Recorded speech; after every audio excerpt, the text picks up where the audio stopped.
I mean? You can put a label on a life, put a label on a lifestyle, you know? Put a label on how you wake up every morning and go to bed at night. Okay, video number 2 here on the 3 aspects of technique. What makes quality exercise, well, quality versus piece of crap?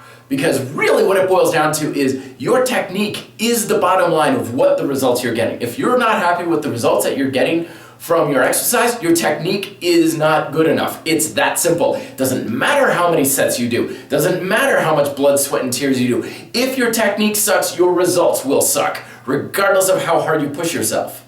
But if your technique is awesome, you'll find you can put a fraction of the effort and time into it and still get pretty damn good results.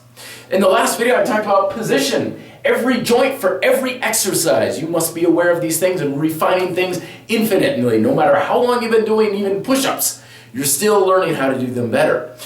Today, we're talking about muscle use and muscle activation. This is one of the things that is long lost with a lot of workouts these days. And it's often the point where people are stumbling the most when it comes to their technique. Because really, when you think about it, the muscles of the body, you've got hundreds of them, right? Of course, you've got all the kinds of muscles in just your hand. Okay, so if you were to sit down at a piano and play a piano, you have to really concentrate on using certain muscles in certain ways with certain timing. You can spend your whole life getting your hands to move just right. There's absolutely no difference between learning to play, Beethoven on that piano than doing the perfect activated pull-up.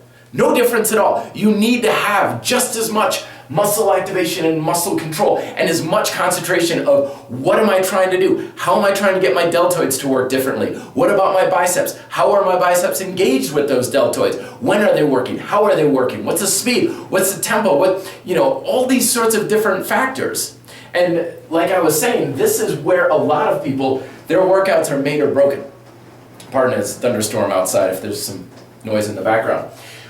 For the longest time, when I was weightlifting for a while, I was always struggling with deadlifts. I'm like, my back hurts and I'm not doing this and I can't lift much weight. And I used to have strength coaches evaluate my technique.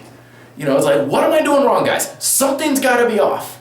I'm hurting. My deadlift sucks. What's wrong here? But my position and everything was pretty darn good. So they look at where are your hips, where's your feet, where's your arms and your chest and your shoulders and everything like that. Well, looks pretty good to me, Unbeknownst to me, no one taught me how the hell to keep my glutes engaged at the bottom of a deadlift. That's the thing with your muscles. Just as your position can change of your joints throughout a range of motion. Okay, so I could be like, yeah, perfect push-up here, but I'm doing this in order to get into the position. So my position sucks during the motion. Muscle use and activation can change throughout your range of motion. Okay, this happens a lot with pull-ups. People have really, really good bicep activation at the top of their pull-up, but as they go down, their biceps go from fully engaged to sort of on. And then they try and pull themselves up and they get tendonitis in their elbow and, they're kicking with their legs and all sorts of other things like this because they don't know how to engage their biceps at the bottom of the pull-up. Try it for yourself. Stand up, engage your glutes and hamstrings tight as possible. Then bend over and try and keep them engaged. Or squat. That's another common one. Keep your glutes really engaged while you're standing up. Squat down, butt to the floor, ass to grass. Are your glutes still on?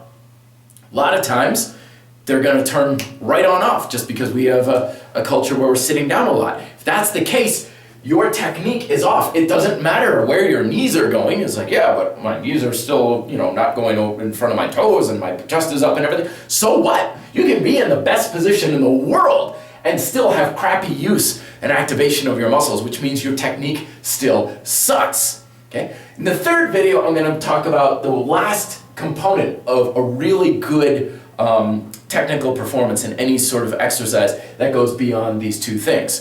Thoughts down below. Till then, be fit, live free.